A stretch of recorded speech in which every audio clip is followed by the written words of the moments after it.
Good morning, good morning. Good morning po sa inyo lahat dyan. Kami ngayon ay nag-uumpisa na namang maghukay dito sa Alima,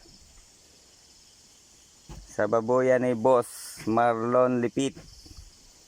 Sa baba po tayo, binilag na yung akin. Shout out boss. At shout out din kay Madam Marison Lipit. Parang basti. Parang basti. Ka daw uli. Maghukay na kayo ba? Panis yung gatas mo ay. Panis ay nakatira ng panis. Iyak ah. Naiyak ba? Mababang na daw ay ah. Pati ng buhok si Biwan. 30 feet lang po yung aming huhukayin. Siguro mga 2 days to matapos. Natapang na si Batas. Hanggang 3 araw may flooring na. Besti ba masakit dyan araw lagi pag matatay takbo no. Okay kung marabog pa doon sa hukayin ng bahon.